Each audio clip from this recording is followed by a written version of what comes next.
Hey everyone, and welcome to episode 2 of the Bipolar Show. Hi. I'm Cameron. And I'm Brian. If you are joining us on YouTube, thanks for coming in.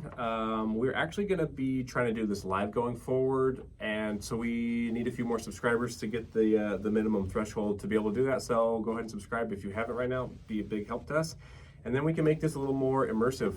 Talk to you, we can interact with you, answer questions, respond to comments. So that's our goal right now. Hopefully we can have that by next episode, but we need your help. So thanks for doing that. If you're listening on the podcast, working out, driving, thanks for hanging out with us there. So I kind of want to just jump right in to this episode 2 right here.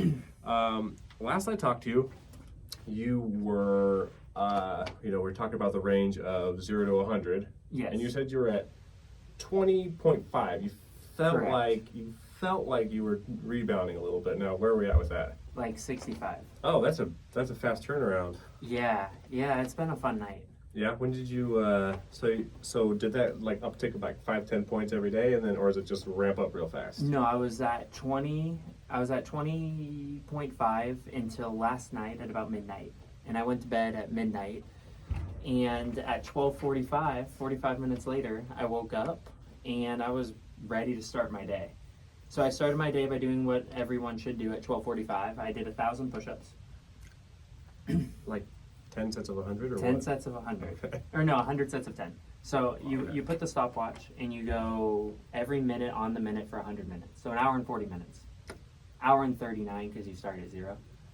And then I turned on a movie, watched about 8 minutes of it, the new Mission Impossible one. Didn't capture my attention, so then I went on a walk. Then at about 4:45, I got in my car and I drove to the YMCA to work out. And I did 100 bodyweight squats, so like 10 sets of 10, with 10 pull-ups in between. So I did 100 pull-ups too. Wow. And then I went and I taught my day at school, and we did the mile today. And there was, I have 6 classes, and so the boys run 1 mile and the girls run 1 mile, or sometimes the girls go first, boys go second, that's irrelevant.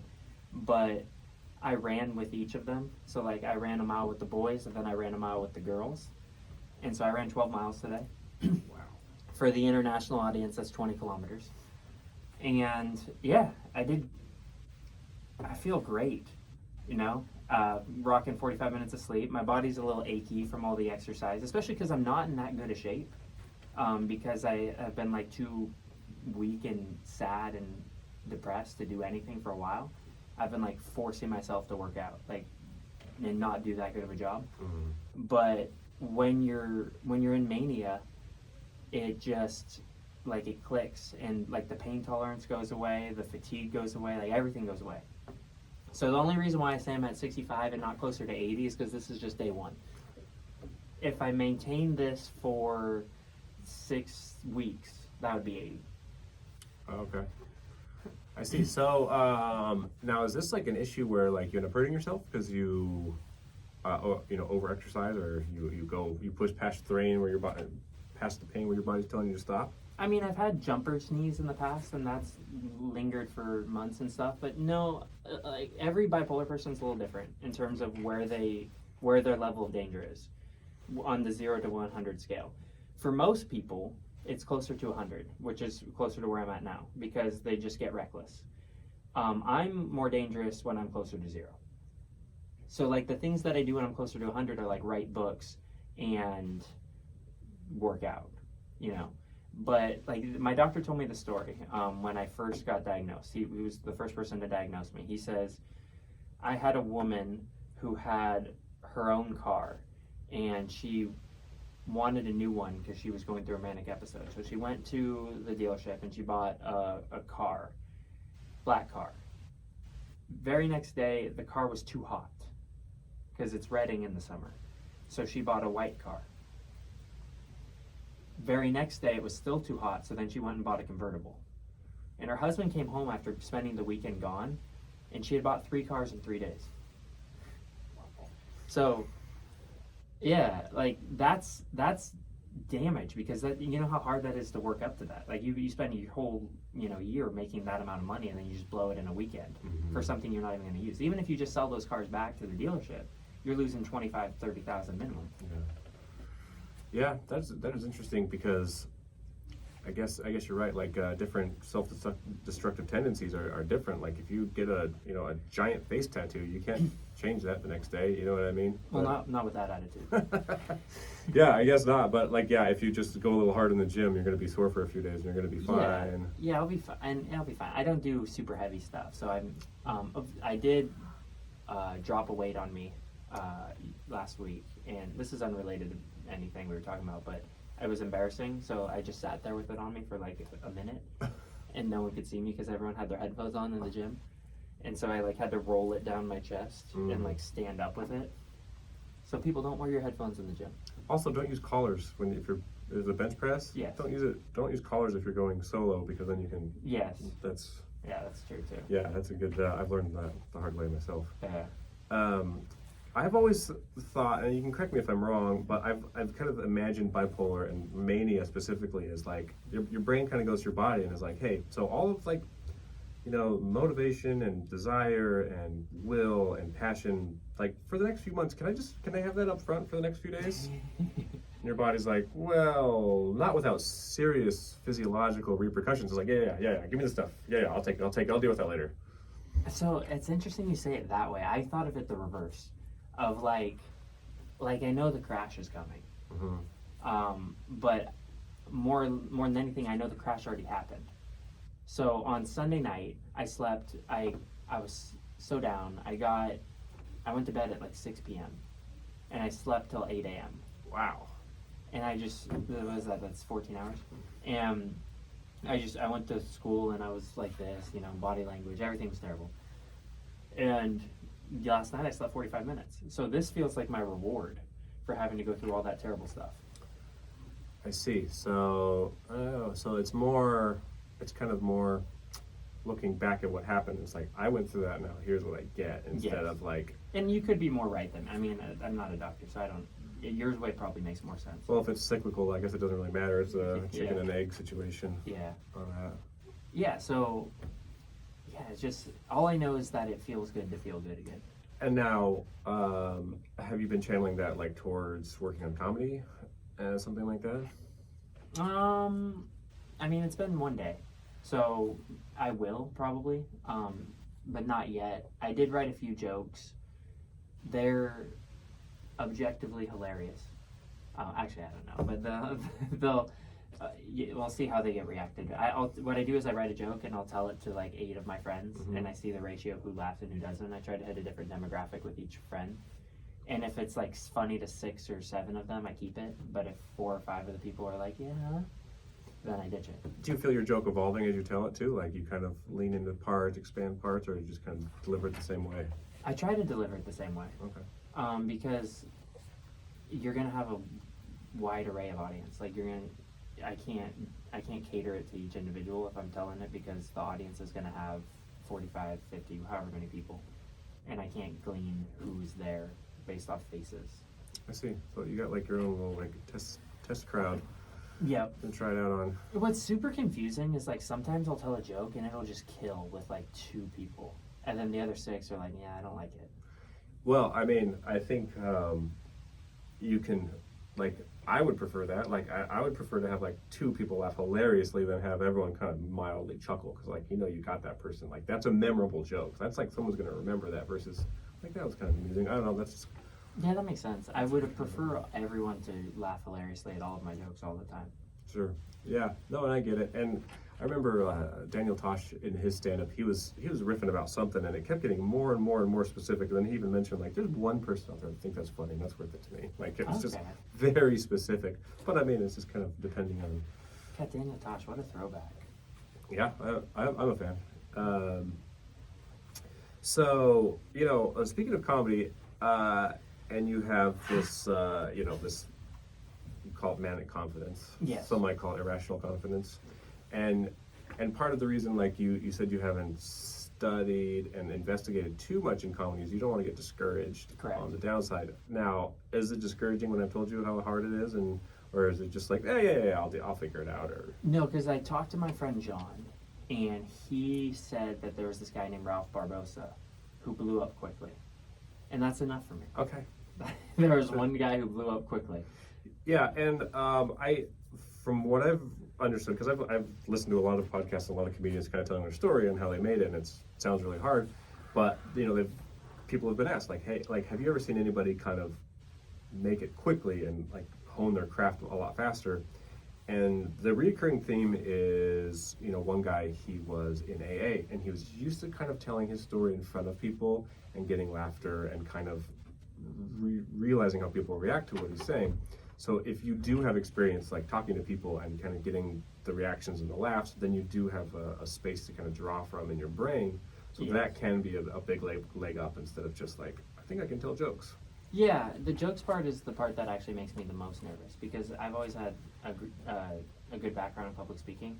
So much so that my public speaking teacher in junior college used to get mad at me because he said I needed to prepare more, because he, and I quote, said, "You're like the cute girl that knows she's cute." Sure. Yeah, but my mom was a news anchor, and my dad's a college teacher, so like speaking in front of people was a big part of our family. Now, do you find it's easier to talk to strangers that you like? Can you walk up and talk to people, or is it easier like in the setting of the stage? Like, because they're very different skill sets. Both. Both are comfortable. Yeah, so this has been, like I told you in the last episode, with the women who I've dated, they have had a problem with the fact that I have been so friendly with strangers, because whatever reason. But like a good example of that is when I go to a grocery store, I don't look for stuff. I just go straight to the clerk and be like, "Where can I get syrup? Where can I get corn?" Those are two weird examples to throw out, first 1 and 2. But where can I get enchilada mix? And they end up, they tell me, and I get in and out in like 5 minutes. Whereas the women who I've dated will spend like an hour and a half in the store just trying to figure out stuff. And that goes against every stereotype of men asking for directions. Yeah, and I think a lot of people are the wander around Home Depot for 2 hours type rather than ask for help. There's a ton of people like that. I don't think it's... I'm trying to get in and get out. And No, I get it. It's objectively more efficient. Mm-hmm. Okay, so I was living in... So I told you my workaway philosophy of like how I was in a bad situation. It wasn't terrible, it wasn't dangerous or anything, but I was with a family in a town called Chiaramonte. It's in the Gulf of Sicily, and it was very weird. There was a mom, a dad, and a child. The child was like 7, and he had like lactose intolerance, but instead of just like not giving him milk, they would force him to drink like milk and eat ice cream because to like build a tolerance. So they give him an ice cream bar, and then to reward him for like stomaching that ice cream bar, they would give him a sucker afterward. They'd be like, "Here, you've earned this." So the kid had not the greatest health, and we'd be playing sports and stuff, and I'd like throw him the ball, and he like couldn't catch it, and then he'd get tired after a few seconds. So it was kind of sad, but it was hard to be with them because I like disagreed with like the parental philosophy, but it's not my job. I was just there and I'm around. And I didn't really like the parents because she was a teacher at a school, and she would tell me things like, there was this girl who was getting bullied in school, and her mom wanted me to stop the bullying, but she needs to dress better if she wants to not get bullied. And I'm like, yeah, I don't like you. Like I'm not gonna agree. I would just be like, mm-hmm. But like, anyway, so I was there 16 days, and she asked me, "Brian, would you like to stay 3 months?" And I chuckled a bit. I'm like, no. And I think that just sparked, like, she got so mad at the reaction. She said, "Well, okay, you need to leave tomorrow." So luckily, earlier that day, I was looking for a work, because what I do is I look for paid work. So I did the workaway thing, and I get like the free food and the free lodging, and then after I'm there a couple months and I feel like I can I've spoken the language well enough, I go to a spot and I try to get paid work of like anything I could do. Usually it's labor, sometimes it's restaurant work, but this time it's a small town, so I was going like every single store. So I'd say, "Hi, my name's Brian. I'm looking for a job. Do you have a job for me?" And they'd say like, no, this is a family store. And I'd say, great, I have a family. You know, like trying everything. Yeah. So I go into this one eyeglass store, and the guy thought I was hilarious. He was my age. We were 26 at the time. And he goes, are you a doctor? I'm like, no, but I'm a quick study. He goes, it doesn't work like that. I was like, not yet, it doesn't. So he's like, you're hilarious. Let's go play soccer. So we played soccer, and I'm terrible at soccer because I played like 10 times in my life. And we go and we have a good time, and I fall a couple times, and everyone's laughing, and he introduces me to his friends. And then the next day, I get kicked out of this place. So I have my backpack, and I go back to the same eyeglass store, and I say, hey, can I stay with you? And we had just met the day before. And that's a connection that I can make because of my ability to speak to strangers. Sure. And he said, we'll figure something out. So I lived in his parents' gazebo for the next 13 days until he found me a job to work as a restaurant waiter in Sicily, in Catania, town on the east part of Sicily. And then I got a job. Actually, we're gonna make this tangent a little longer. Okay. I get off the restaurant in Catania, and I get this job. And like my first night there, I was on the bus to Rome actually, and he called me. He said, "Hey, actually, go to Catania. There's work." So I get this work at a restaurant that they'll pay me €3 an hour. You know, minimum wage is more of a minimum suggestion in Italy. And so I get there, I was like, do you know a place where I could stay? And they said, there's a hostel. Maybe they take foreigners. So I was in a different hostel, so I stayed the night at my hostel. I went to this hostel the next morning, and I'm like, hey, is there a place where I could stay here in exchange for housing? And can I work here in exchange for housing? And they say, sure, start tonight.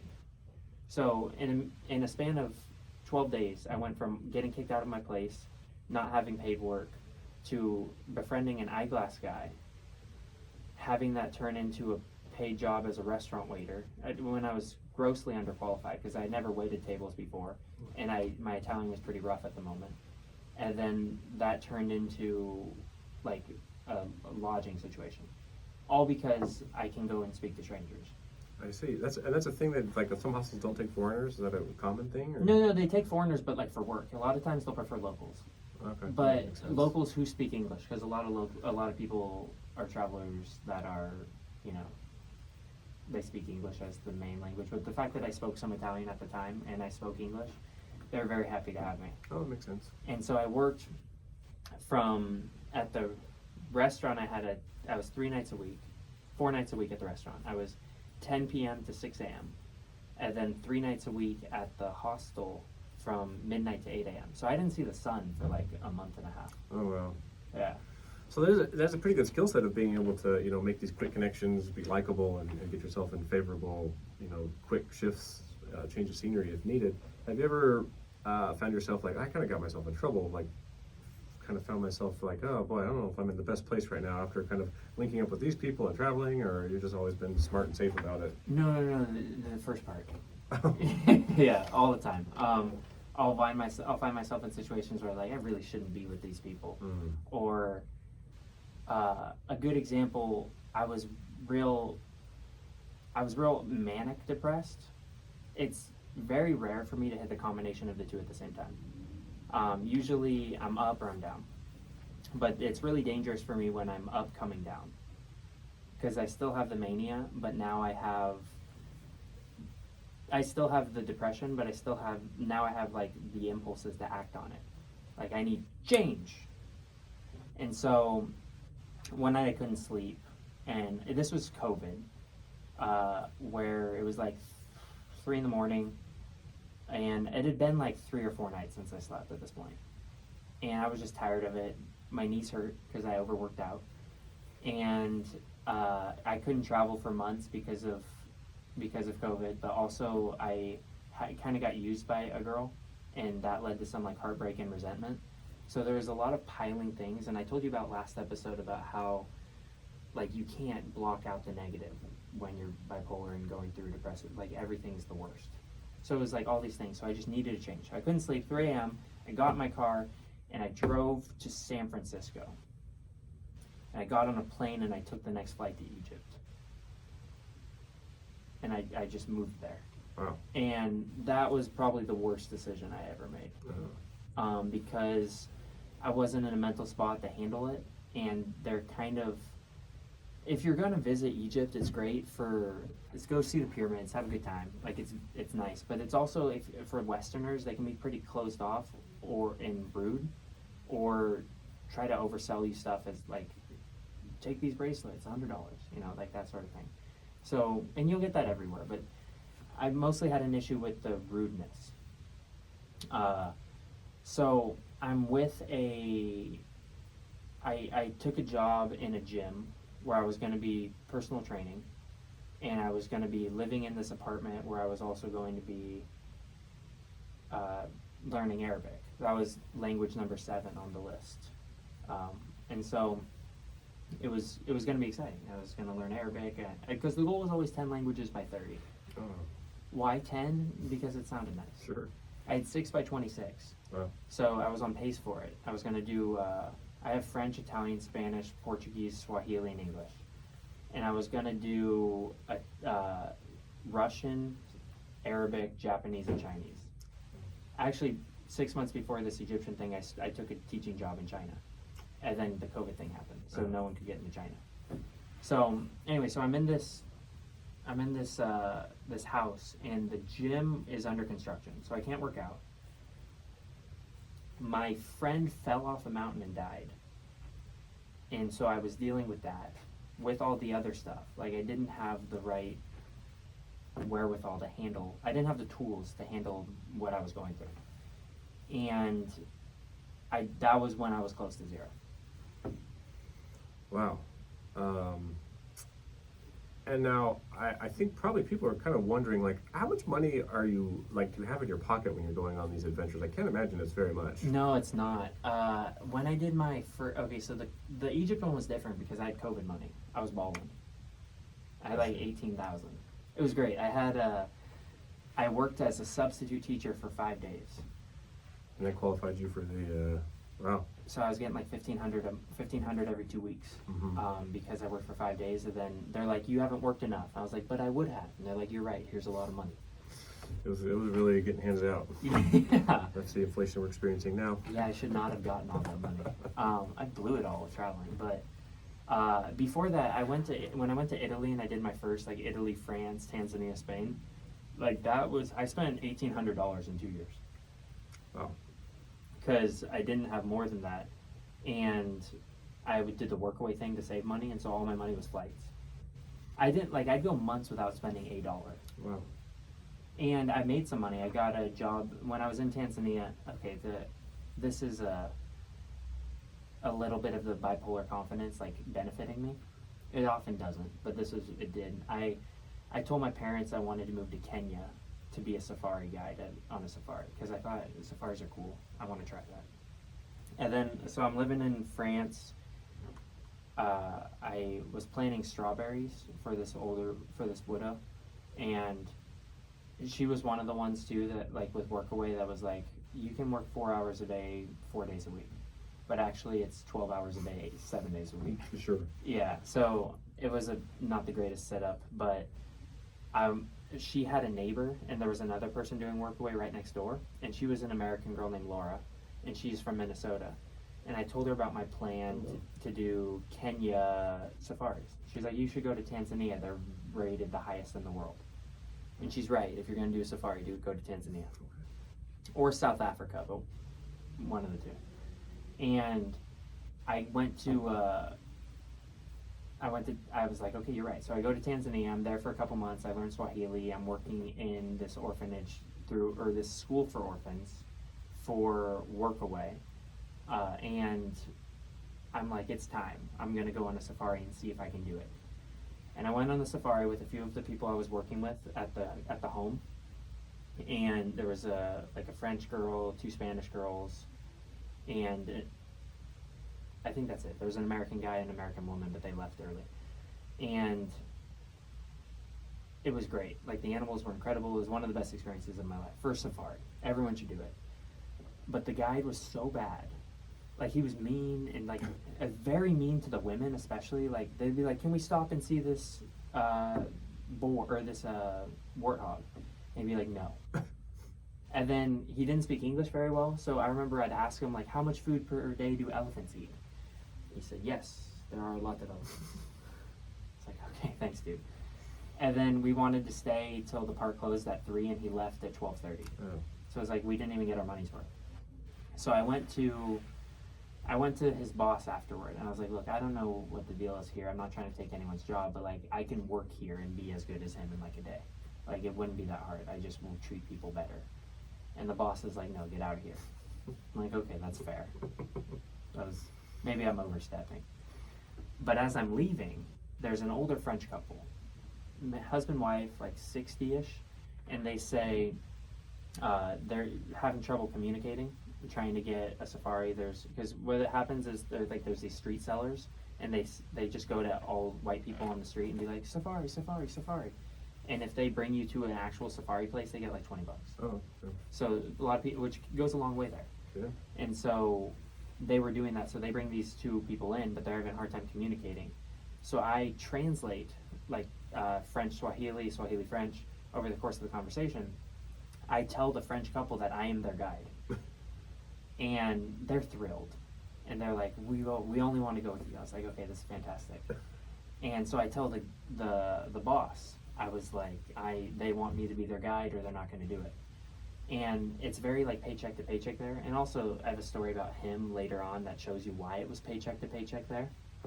So he's like, okay, I'll do it. But just this once. Well, they wrote a really good review about me on TripAdvisor.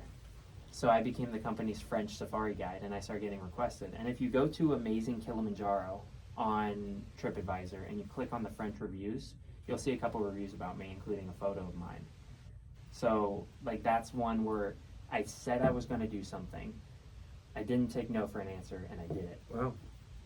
And then I lost that job because the boss stole all of the money of the clients and gambled it away and is in prison now. So, the paycheck, so that's the type of person that would hire someone like me, I guess. How long were you doing that for? Like 3 months. Oh, that's a good amount of time. Yeah, I did 8 safaris. Oh, wow. 8 paid safaris. What did you do the rest of the time? I'd go safaris on the weekends, and during the week I would volunteer at the orphanage, or Okay. it's school for orphans. They're like, it's a tough situation there. They have, like, they don't really do birth control, so, and they can't afford to have many kids, but they have them anyway. So like the 5th and 6th kid, a lot of times they'll just like drop off. Like, we can't take this, so they'll just give it away. So school was filled with a lot of 5th, 6th, 7th kids, and it was actually one of the more rewarding experiences. You know, like seeing them learn English and just like just get better, and because their education system is so. What would you think would be their kindergarten test? Do you remember how you graduated kindergarten? What you need to write your name. What do you remember that you needed to do? I don't really remember. Yeah, something like that. Know your colors and write your name. I don't know. Okay, so in Tanzania, you know how the test is to get out of kindergarten? I'll face the camera so you guys can see this. You have to reach over your head and touch your opposite ear. Okay. That's it. So if you're tall, you can do it. If you're short, you have to stay back a year. So we had our smartest kid have 3 straight years of kindergarten because he had to tilt his head to reach because he was a little kid. Yeah, that's funny. So our kindergarten was ages 2 to 7. You know how hard it is to have 2-year-olds with 7-year-olds? Yeah. But they got better and we got better through the course of it. So it was a really rewarding experience, but it was also pretty draining. Sure. You're going 6-7 hours a day, Swahili, English, classroom smaller than this podcast room, 55 kids. Wow. Oof. That's pretty crazy. So you're balancing working at the orphanage. Were you getting like a place to stay out of volunteering there? That's the trade-off there? Yeah, so I was staying with a family. It was the 4 or 5 of us volunteers. So I would go like this. I would do I would wake up at like 7:38. I'd go teach the school for orphans, the little kids, so like 2 through 7. And then I had that went till about 12:30. And then I had a 1 o'clock class at the high school, and the high school was the opposite of because the kindergarten's all age based. The high school is ability based. So our high school, the students range from 16 to 52. And they were great. I love that part. I love that more, to be honest. Like I like working with older kids better. And I would teach there till about 4:30. And then I went to the Safari office and I would write articles for their website. I still remember they bought the domain name Awaresome Adventures because they thought that's how you spelled awesome. I get. So there was a lot of work to be done, and that wasn't paid work. So the way that it works in safaris in Tanzania is you have to, like, as a local, you pay like $8 a day to get into the parks. As a tourist, you pay 50 plus tax plus you pay like 200. Oh wow! So it's how their country gets money. Their number one cause of industry is tourism. Oh. So my company would pay my entry fees, and my salary was just tips. And so I'd work in the office for a few hours a night just to guarantee myself safaris to take on the weekends. And then at 8 I would walk. It was an hour walk because you walk everywhere there, from the school to the safari office. Hour walk back. And then I had a neighbor, a Spanish girl named Lulu, and I would teach her English at night, like one-on-one private lessons, till about 10. I would get home and I would video call a girl who I was super into. We'd talk for a couple hours every night, and we'd go to bed. I'd go to bed at like 2:30 in the morning, and I would get up at like 7 to do this. So I was getting 4 to 5 hours of sleep a night for 3 months, working round the clock. So I was probably during a manic episode there, looking back on it. Yeah. But like, it's funny when you look back at these times, you can be in a manic episode and you just associate that with a great time. Sure. So I've been back to Tanzania 4 times. Oh, wow. And it's never been as good. I've been back to Italy 4 times, 5 times now, and it's never been as good. I definitely think a lot of people have experienced just the novelty of something new and wanting to go experience it when the first time it happened organically and it was really fun. You go try and force it again, it's not the same.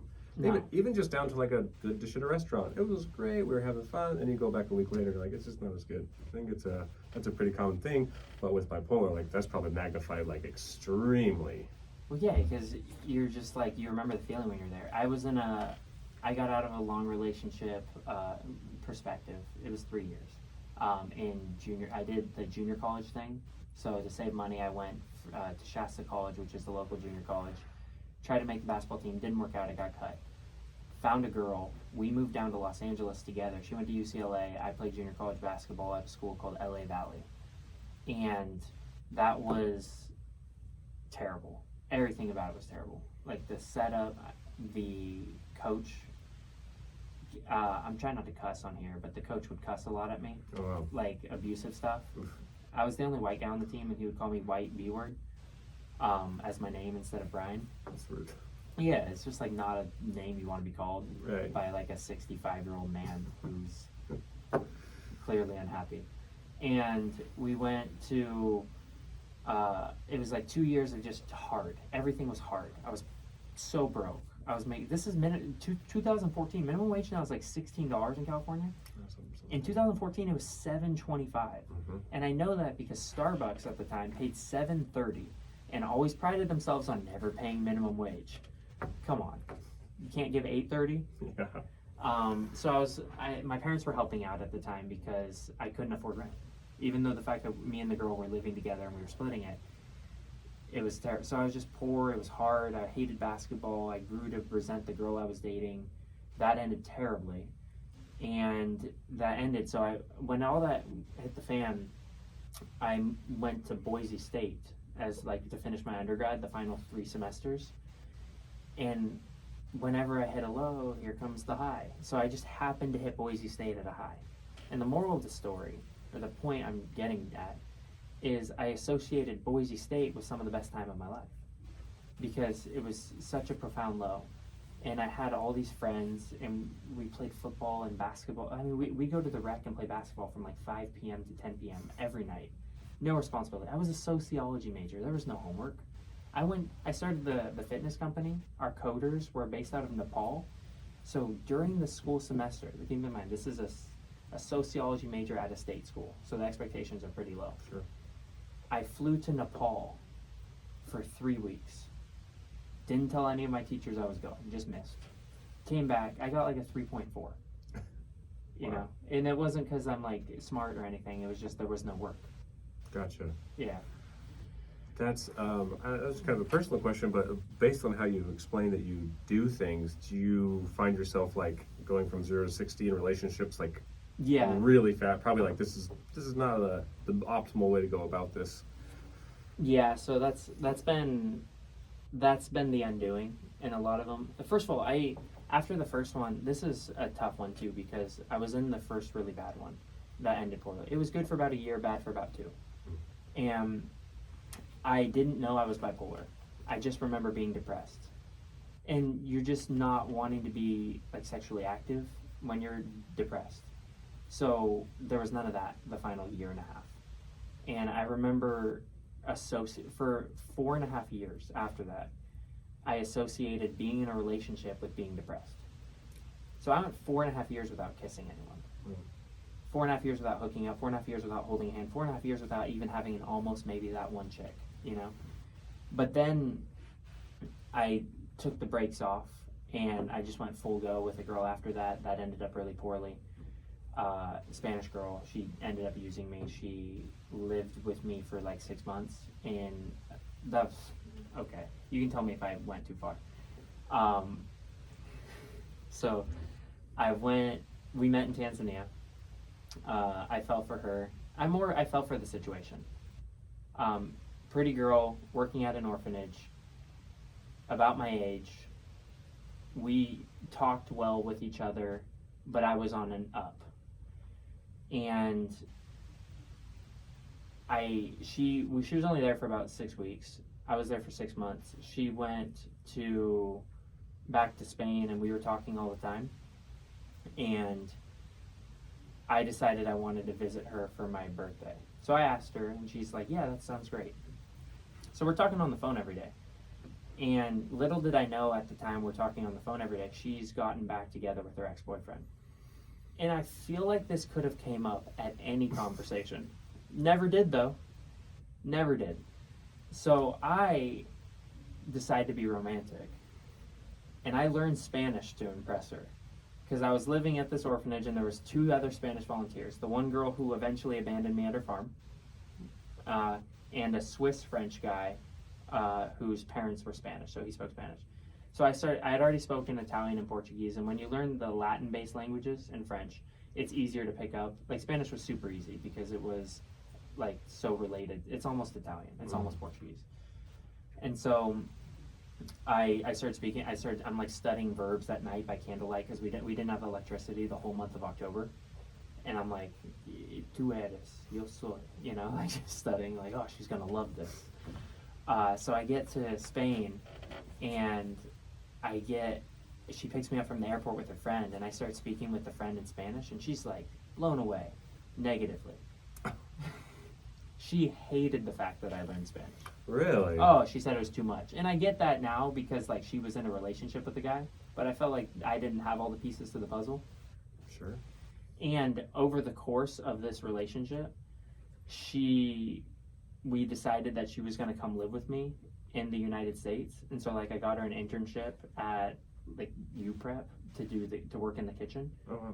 And which is a local high school here. And because she's a nutritionist, and she was going to do their kitchen, like she was going to do their menu. And so I like hooked her up with like a lot of these things that was going to be like a relationship, and then all of a sudden she's like with a boyfriend, and that's why I feel used. But like in hindsight, like it probably would have been better to just date her instead of like moving her in with me and my parents after like 3 months of or 6 months of talking on the phone and not seeing each other. Yeah, this sounds like some Manic Confidence. It's like, this is just going to work out this way. Oh, and it ended so poorly. Oh, it ended so poorly. So do you not play like devil's advocate a whole lot with yourself? Like, you're just like, nope, this is just what's going to happen. This feels good. And then it's funny, I actually I'm one of the reasons I'm so down is I was just in another quasi relationship that ended like 2 weeks ago, and I was like sure that this was going to work out. And I went to Italy to promote my book, and I was there for 6 weeks, and I was set to come home. It was an Airbnb, and she lived in the room next to mine, because it was an Airbnb like apartment, and there was 4 rooms, because I'm poor, perpetually? Both. Okay. And she was in the room next to it. She was a astrophysicist, and she was working on her master's in that. And we connected really hard. And because of the connection, I prolonged my stay for another 6 weeks. And I stayed just for her. And that might have been too much too. Yeah, I mean, I can see both sides of it. Like, you find yourself in like, oh, this girl's great. We connect really well. Like, you might as well give yourself a chance to see if it works out. You know what I mean? Like, I say, like, if I like some, why won't I try more? You know, and that's with girls, but with everything. And because I don't like things, I love things, or I hate things. okay. You know, so like if I love something, I want to love all of it. So I get in these situations where a normal person would just say like, let's keep in touch. I say, let's keep living together. And it comes across too strong. I see. Yeah. Yeah, I mean, that makes sense. All the time with everyone. You know, you talk about, you know, being perpetually poor, perennially poor. Yes. What now? So, like, let's say, you know, this path that you have imagined for yourself, rough. You know, you start doing stand up, and it leads to like, say, a Netflix show. And let's say you get some kind of like steady, successful gig where, you know, like in your mind, now you've got some money, some regular stuff. I mean, a show is probably seasonal. You probably have other projects to work on. Like, now you've got steady income, and you're kind of looking around. You've told me that like achieving the goal doesn't necessarily bring you happiness or, you know, fulfillment, but in this place, like now you've got like at least you've got some money and stability. What do you think that looks like for yourself? What does success look like, or what does money and stability look like? What is having now like you're not limited by like funds to go do things randomly. You're not limited by things. Yeah, so that's my whole deal is what success looks like to me is creative freedom. Okay. So the reason why I don't have creative freedom is because I'm poor. I can do these creatively fun things like promote my book or write books or try this podcast. And I can only do them because I live with my parents and I substitute teach when I run out of money. And so I can go 4 months without paying rent and just stock cash at a job I hate. So if I can take out, and I always look at it like, I was just talking to my therapist about this like 90 minutes ago, how they kind of feed on each other. I hate this part of the life so much because the other part's so great. And because the other part's so great, I resent coming back here so much. So I get so down every time. So it's, you know. That makes sense. So that's, I think, what led to, I've been depressed for 2 months. I've been home for 2 months.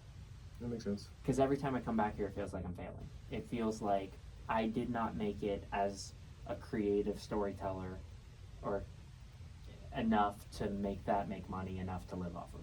So it doesn't have to be a lot. If I make a few thousand a month doing that and I have a place taken care of, it to where I just don't have to do jobs I don't want to do. Okay. I know a lot of people have to do jobs they don't want to do, but we talked about it earlier. I either love things or I hate things. Yeah. And I hate that. So if I'm getting the picture right, it sounds like, you know, when you're on these highs, you're traveling, you're doing stuff, and you're kind of like, you know, you more or less are like get physiologically, mentally burnt out, and burnt out like in money's gone. So it's like back to the grind, get reset, you know, pay your dues, so to speak, of, you know, recovering both financially, mentally, and all that stuff, and then try again. So like, let's say, you know, like you're able to kind of get out of this, and now you've got, you know, creative freedom, as you call it.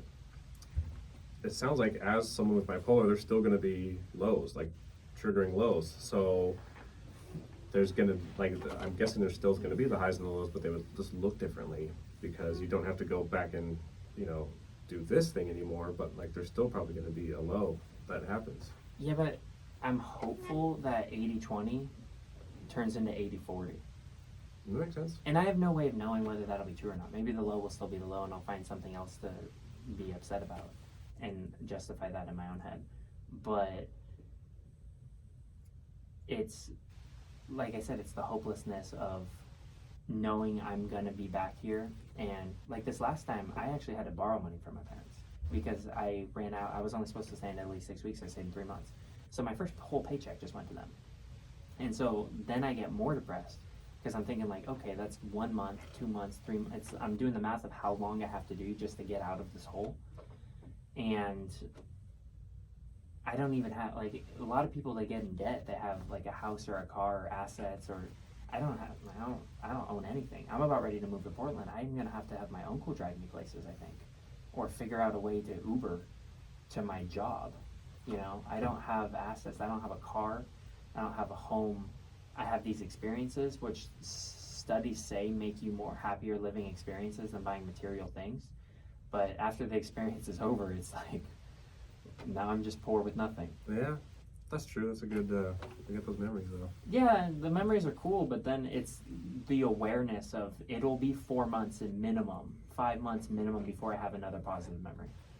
Yeah, so it sounds like, I mean, I guess it's a double-edged sword. Like, you have to have the lows to have the highs. Like, it seems like they kind of, it's like.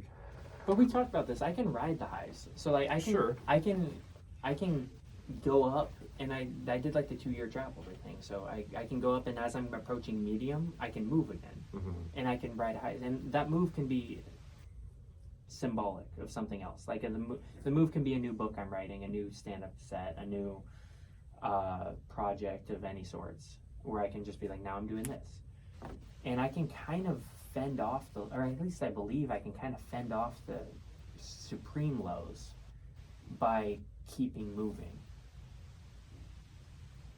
Yeah, I think that's pretty common. I think for anybody that is experiencing some sort of something they don't want to experience, they can find a distraction. They can find a way to kind of just like, yeah, I'll deal with this at a future date, or I'm going to kind of ignore this, or try and shift my kind of mindset, kind of force it. And the distraction turns into the goal for me, because like I said, I give everything I've got. So with the love stuff, it's like every person I'm with, it's like, this is my purpose. And then that turns into, now you're hooking up with a coworker, you know? It's like, okay, I get it now looking back on it. So, or this is my project. Oh, the project fails, now I'm devastated. So like I can shift the focus, but I talked about the winning things or the learning things, and I would like some of these projects or relationships to turn into some wins, because they get soul crushing like each time. Sure. But I'm also a big believer that success breeds more success. So like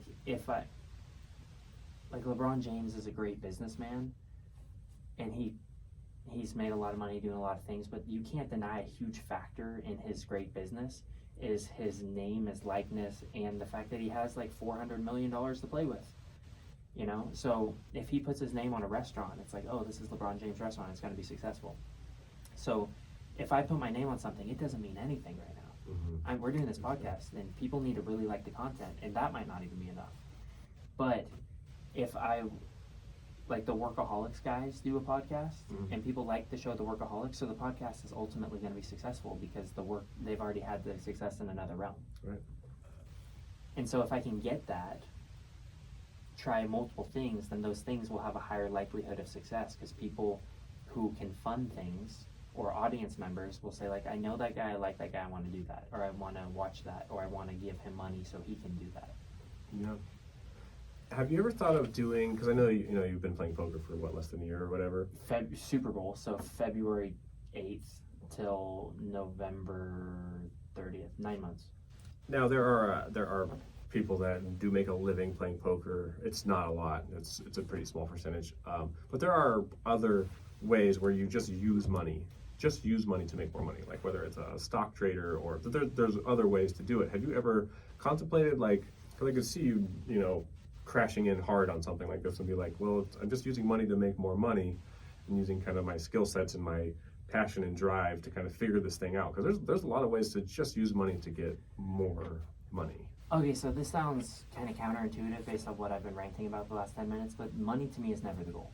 Okay. Like, I don't care about money. I care that I don't have money, because it sucks. But, like, to me, there's no difference if I make $100,000 a year or $100 million a year. It's enough, it's enough. And I'm sure that's probably easy for someone that doesn't have either of those to say. But if I have enough to do what I want to do, then that'll be rewarding for me. And money itself isn't what I want to do. So I don't think I could fully commit and passion myself to like what the stock is doing. Or that's one of the reasons why I don't see myself as, even if I got really good at poker, ever turning pro at it, because I don't want to spend 8 hours a day in a room with 75-year-old men. No, I get that. It just, Yeah, no, for sure. I want to be out there living. Yeah, totally. And you don't want to be in front of a computer clicking on stock trades or trading crypto or there's any of those kind of things. I get it. I had another TV show idea. This was one of the ultimate goals. This one's like a 10-year-old idea. I wanted to do like a 3-part Netflix series.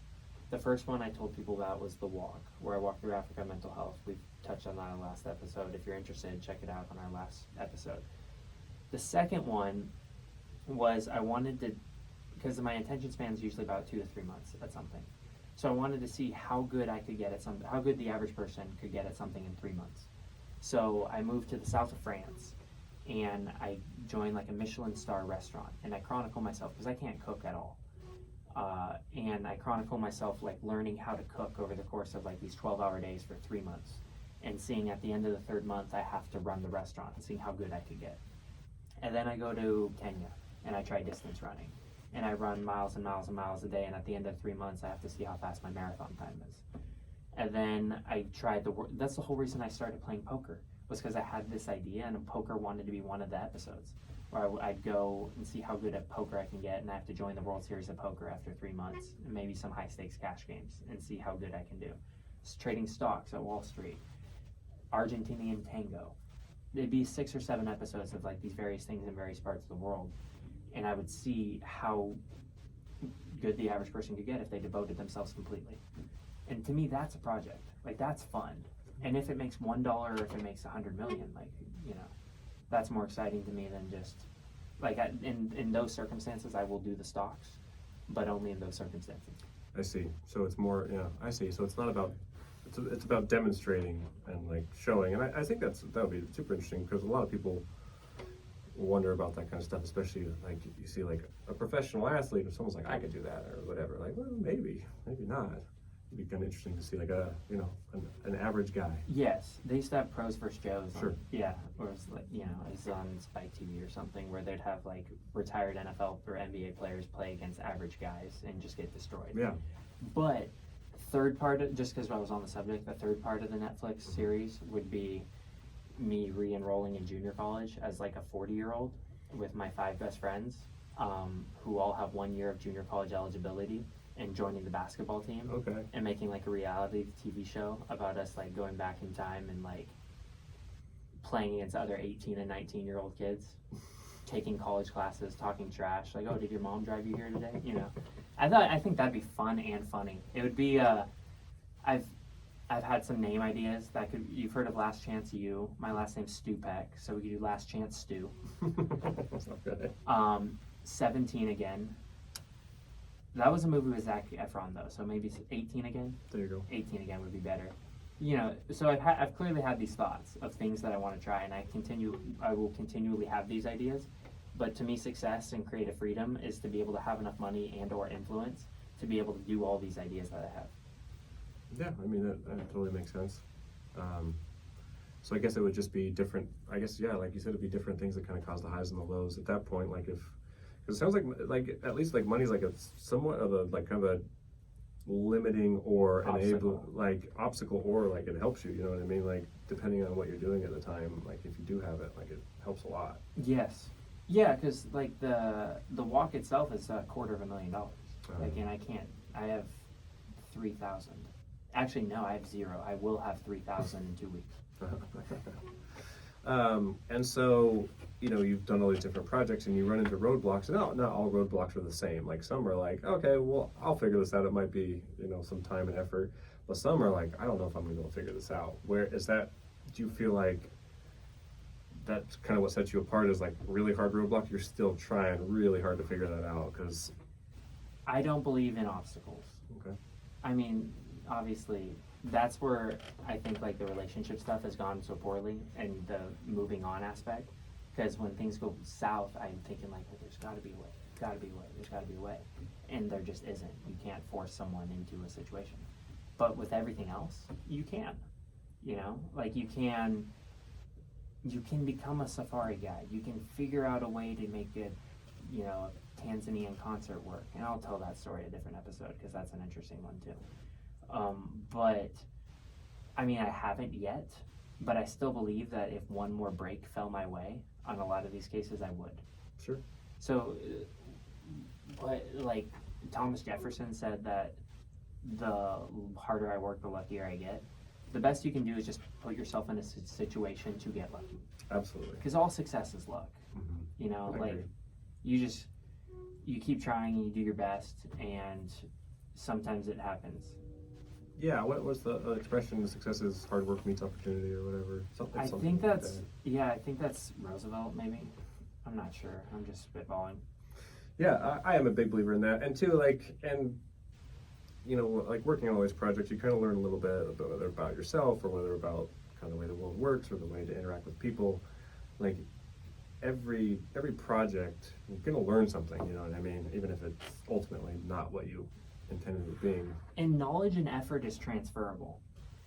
So I got cut from the Shasta College basketball team, and I started training with like a really renowned skills trainer in this area. He used to work at Shasta College. He retired from coaching but still teaches out there. His name's Jim Keating, and he was friends with my dad, and we would go at 6 a.m. every morning for 2 hours, and then over the summer we would go 6 a.m. to 8 a.m., noon to 1:30, and then 3 to 5, and then I would bartend from 5:30 to 11. Maybe a manic episode, but I ended up not having the success I wanted in basketball from that. But man, do I know how to work hard. Like I can transfer that skill set to everything I try, and I can usually outwork other people, because maybe it's the bipolar thing. My threshold for fatigue is higher, but also like I know what I can and can't do. Like I ran 12 miles today because I know I can run 12 miles today. I hadn't done it in years, but it's in there. Yeah, that's pretty crazy. That's you know, off the couch, so to speak. Yeah. Going and doing all that stuff. I'm feeling my legs shake as I'm sitting here. Yeah, I bet. Now, it's kind of funny. You mentioned that you forget to eat sometimes. Is that a symptom of being low or high, or does that kind of frequently happen? When I'm low, I forget to eat. When I'm high, I eat everything. Oh, okay. It's insatiable, like my hunger, and which is great because I ate so much today. And I went to Italy at 180 pounds. I came back at 166 because I was poor. I would eat 1 to 2 times a day, and then I would walk a lot. I didn't really have a lot going on there after the book stuff ended after the 6 weeks. I was just there. So I walk a lot. I didn't eat a lot, and now I'm in the process of like trying to. And I didn't eat here the first couple weeks back because I'm depressed. So I lost about 18 pounds from this. Like I didn't have a lot to give. And my body type is usually that where I get skinnier when I stop lifting and when I stop eating, obviously. But when I stop lifting, I just lose all the muscle I built. But I was excited. I got on the scale before I came here, and I was back up to 172. All right. So I'm now -8 from my normal weight, but we're working on it. Yeah. That's, yeah, I mean, I guess Yeah, eating's important. Yeah, and it's, if I had to choose to, like, I wish I could just be perma normal. Like, if I could just eat one meal and that was going to satisfy all my hunger for the rest of my life, I'd be cool with it. Because to me, eating's fine. Most people really love food. I'm kind of indifferent about it, which is also weird because I feel like that's a rarity. Mm-hmm. To me, it just takes time and it costs money. Both true. Like, For me, you gotta eat to live, so eating is a celebration of living. That's how I look at it. But everyone's got their own different philosophy on that one. to me, it's like eating takes place of living. Like, I want to be out there living, but now I gotta stop and eat this meal every 6 hours. So for you, like, I gotta stop on this road trip and put gas in my car. Like, Yes. this is annoying. Or like, I've got a Tesla, it's 45 minutes to charge this thing or whatever. God, if I had a Tesla. Have you not heard the thing I said the past hour? Oh, yeah. Having a Tesla. I borrowed my mom's car. Yeah. No, that was a joke. Yeah, no, I hear what you're saying. I don't like, I guess when I'm up or when I'm in good spirits, eating is fun, but when I'm down, it's a task. It's a nuisance. It's just like, I have to do this again. Yeah. Interesting. And then I find myself not moving to force myself to not need to eat soon enough.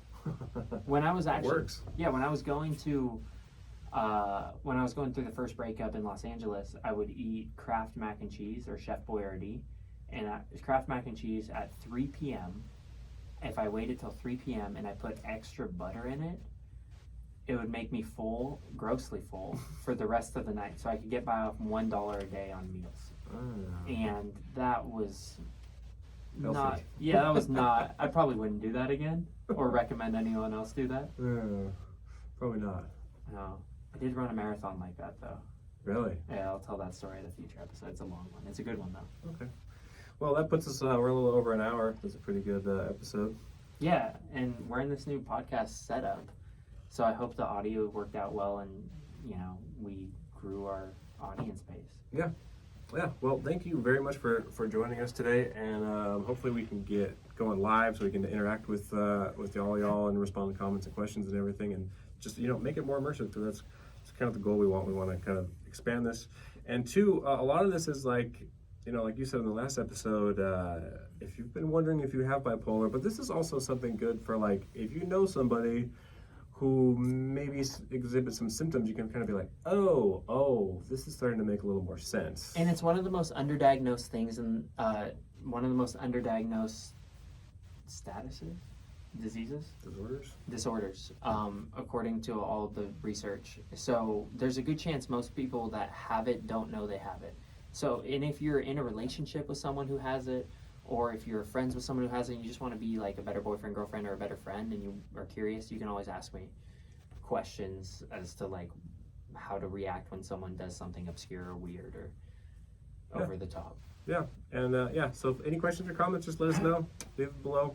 Give us a like, and we'll see you guys next week.